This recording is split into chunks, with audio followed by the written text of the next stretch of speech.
So, hi everybody, it's the ODST Girl again, otherwise known as SC. So I wanted to basically continue a couple of the points that I began with my prior video yesterday. And just to repeat some quick disclaimers, I'm a post-op trans woman, so that's the point of view in which I'm coming from. And I have a sort of stream of consciousness sort of thing going, so, that's just how I roll, and I'm sorry if I go all over the place. So I wanted to continue sort of tips on like surviving transition and things that, and some advice that I've learned over the years in order to help the transgender community. And one of these things is that, and this has to do with overcoming self-doubts as well, is that okay, well, let me put it this way. There's some good news and some bad news to this. The bad news is that you will never be your cisgender equivalent. And you kind of have to accept that, unfortunately. It's kind of like a person trying to, be another ethnic race. Like, you have to accept the limitations of what you were born with.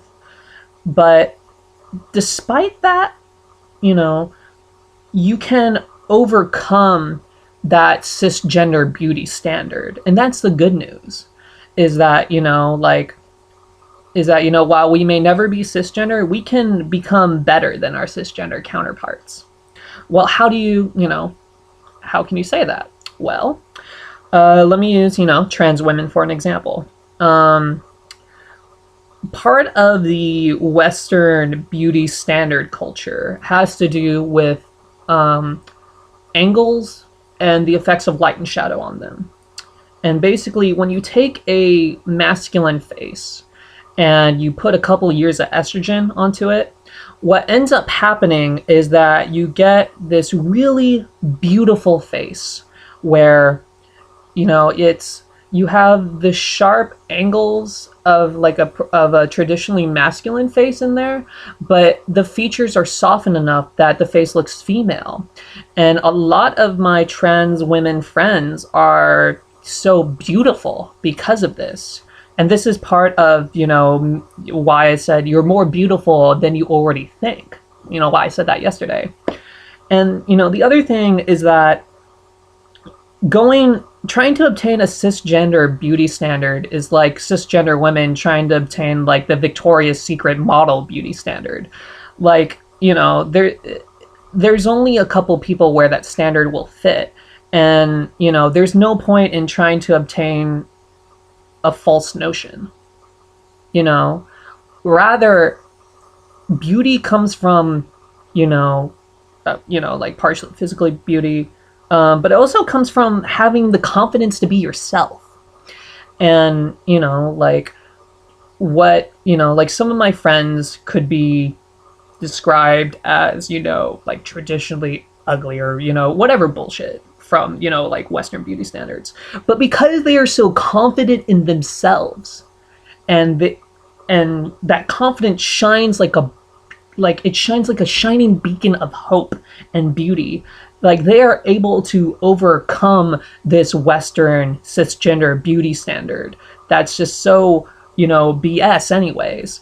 And I have so much respect and love for, those of my friends. And, they're so awesome. And everybody loves them because they have the confidence to carry forward. And that's like the really important thing, is that you have to develop this sort of hell-bent attitude towards achieving what you want and not letting anyone or anything stop you. That comes with transition, that comes with obtaining hormones, that comes with obtaining whatever surgeries you want, if that's the path you want to go down. Okay, using the example of my life. When I came out, I basically went full-time 48 hours later, which is, not something I necessarily recommend. But what allowed me to, do that in the face of all the sexism and trans opposition that I had was I had this hell-bent attitude that, nothing would stop me from attaining the womanhood that I wanted. And the thing is, trans women can be more beautiful than cis women because we fight for our womanhood. We don't take it for granted. We fight and we earn, every bit of it. And with that, comes this confidence of just being who you are and standing up for yourself. And that confidence is so incredibly beautiful and sexy. And that's one of many reasons how you can go above and beyond the cisgender beauty standard. So, like I said, you're far more beautiful than you already originally thought. And as time goes on, you're only going to get more and more beautiful or more and more handsome, depending on who you are. And that's the really great thing about transition, is that it allows us to be who we are, and it allows us to define ourselves how we see fit. We get to live our own truth. And like, the haters don't like that we have that freedom, and so we should embrace that freedom. And as transition goes on, parts of you may change, and don't be scared about that. It's okay. Change is good. It's good to be curious about change. Like, if something happens that was different from before, get curious about it. Like, why do I feel this way now? And the answers that you find will, can be very, very enlightening for you. And that's kind of just how it should be. Yeah.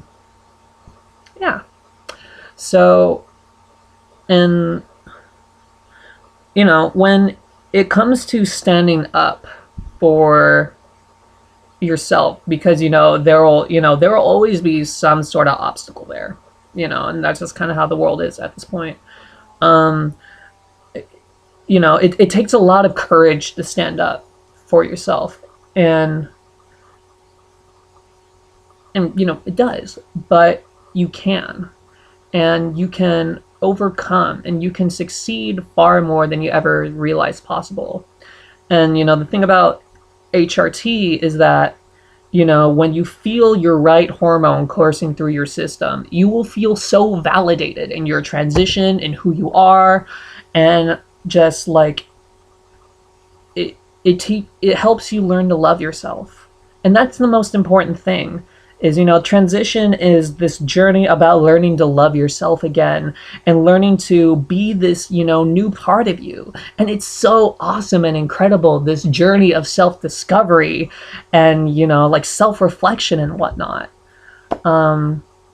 Yeah, so so that's just like a really important point, is that it's the confidence from being who you are, and for standing up for what you believe in, that will cause people to like you, that will cause haters to not mess with you, that will cause friends to like love you and really respect you, and it will help you gain more support. So there's that. And the two most important things early on is to basically develop two different systems of support. You need to have a transgender system of support. So basically your trans friends will be able to help you, guide you through the steps of your transition, and make sure that you're doing all right. And your cisgender friends will help you feel normal, and basically will help you feel like you're doing the right thing. And that's really important. So I hope this video helps. If you ever need anything, don't be afraid to message me.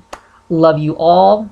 You all are so beautiful, and I hope one day I get to meet you, and if not, you're awesome, and never ever think otherwise. So to my fans, just stay beautiful, fierce, and fabulous, and I love you all. So cheers, and hope to talk to you another day. Mwah. Love you all.